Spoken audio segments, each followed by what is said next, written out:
반갑습니다. 백두대간 인문기행 74화 60년 편입니다. 꼬불꼬불 고갯길을 넘어가는 구루마, 민초에 애한서린 험한 줄령 고개길, 장수 60리 하만 60리, 구비구비 60령 야속한 이 세월도 쉬어가자. 60년 고개, 정동원의 60년이었습니다. 한반도 영남을 연결하는 백두대간 60령은 덕유산과 지리산을 잇는 고개로 높이가 무려 어지간한 산마루만한 734m나 됩니다. 조령, 중령과 함께 영남의 3대 고개로 통하기도 합니다. 옛날 영남에서 한양으로 선비들이 가거를 보러 갈 때 낮고 안전한 추풍령이나 중령을 피해 60령으로 넘었다고 하는데, 추풍령으로 가면은 추풍낙엽처럼 가거에서 떨어지고 중령으로 가면 쭉쭉 미끄러진다는 속설 때문이었습니다. 높고 험한 60림을 넘어 전라도 땅을 거쳐 한양으로 갔다는 경상도 선비들의 애틋한 과거 장원의 열방을 늙을 수 있는 고갯길이기도 합니다. 60현 육복치라고도 불렸던 60령의 명칭에는 통상 세 가지 설이 전하고 있습니다. 첫 번째로 함양군의 안이면과 장수군의 읍치에서 고개까지 거리가 60리 약 23km라는 설이고, 두 번째는 60개의 작은 구비를 넘고 또 넘어야 60령에 이른다는 뜻에서 유래했다는 말도 있습니다. 세 번째는 예로부터 밤낮으로 도둑대가 들끓어서 장정 60여 명이 함께 무리를 지어 고개를 넘어가야 도둑의 출범을 막을 수 있기 때문에 60명이라 불렸다는 이야기입니다. 예로부터 60령 일대는 원래 가야의 주조마국이라는 작은 나라가 있었습니다. 주조마국은 백제와도 가깝고 사이가 좋아 60령을 통해 백제와 고류하며 평화롭게 산 듯 여겨집니다. 그러나 신라 진흥왕이 영토 확장으로 주조마국을 점령 합병하자 60령은 졸지에 백제와 신라의 국경선이 되고 말았습니다.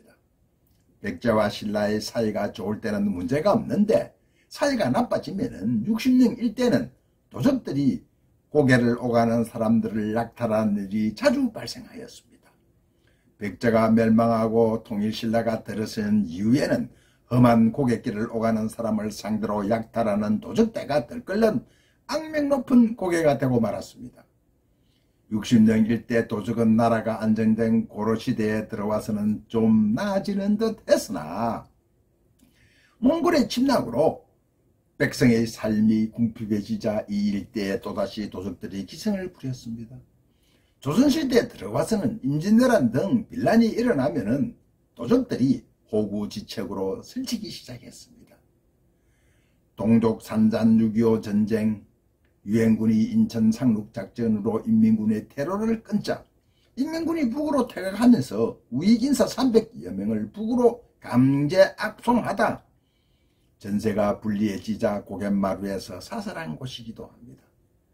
지리산, 백운산, 덕윤산, 회문산, 불갑산 일대의 험준한 산악지대에 거점을 둔 남부군 빨치산들은 중공군이 참전하자 다시 6.25 전쟁 초기의 남침과 민족해방이라는 맹붕으로 산간지방 주민들을 해외했고, 국군과 유엔군의 후방을 교란시켰습니다.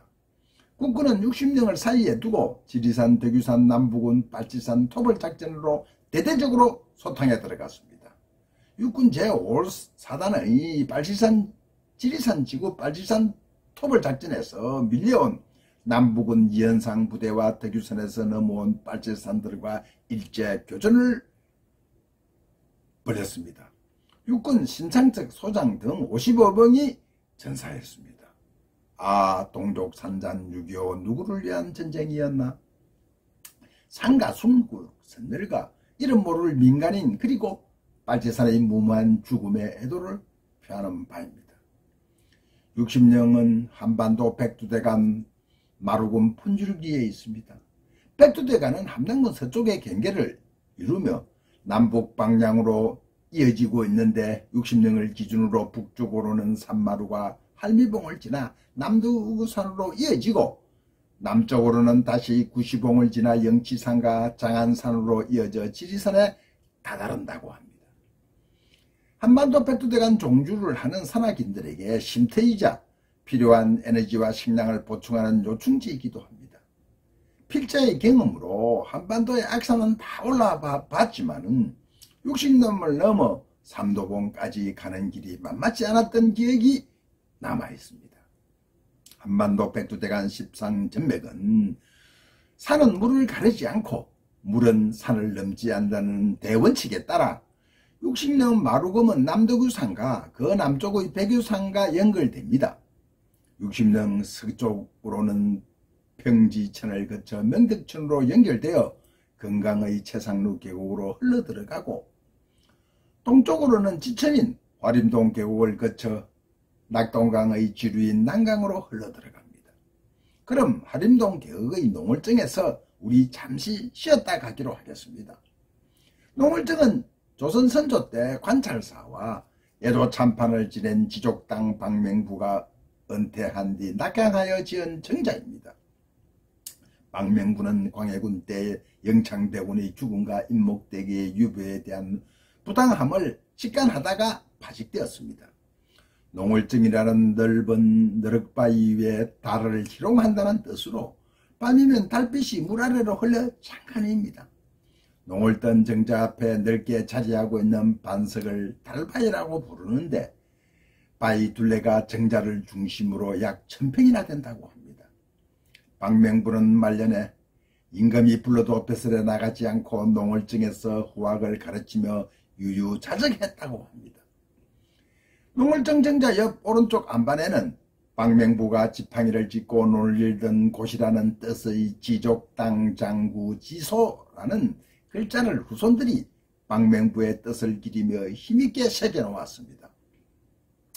달박은 고요한 안반 위에 냇물에 비친 달빛은 한 잔의 술로 달을 희롱한다는 선비들의 풍요와 멋을 함축하고 있습니다.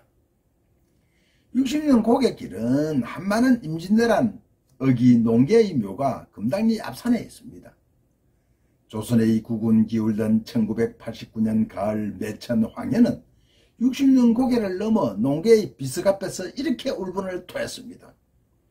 산내 마루는 냇물이 지금도 한기려워 깨끗이 세수하고 은항에게 절하네. 향초 같은 몸으로 어찌 적장을 죽였을까? 난군이 이미 항우에 들기했기 때문이다. 장계의 노인들은 제 고향 출신님을 자랑하고 촉승루 단청에는 나라 위한 죽음을 제사하네. 생각해보면 선조 때는 인문이 많았었던지라 기적에도 한 줄기 빛이 천추에 발하였네. 이번엔 만해 한영훈의 농계의 예인이 되어라는 외침을 한번 들어보겠습니다. 날과 밤으로 흐르고 흐르는 난강은 가지 않습니다. 바람과 비에 우두커니 섰는 촉성루는 살같은 광음을 따라서 다람질칩니다. 농계여, 나에게 울음과 웃음을 동시에 주는 사랑하는 농계여, 그대는 조선의 무덤 가운데 피었던 좋은 꽃의 하나이다. 그래서 그 향기는 썩지 않는다. 나는 시인으로 그대의 예인이 되었노라. 그대는 어디 있느뇨? 죽지 않는 그대가 이 세상에는 없거냐? 용서하여요 농계여. 그대가 용서하면 나의 죄는 신에게 참여를 아니한데도 사라지겠습니다. 천추에 죽지 않는 농계여, 하루도 살 수 없는 농계여, 그대를 사랑하는 나의 마음이 얼마나 즐거우며 얼마나 슬프겠는가.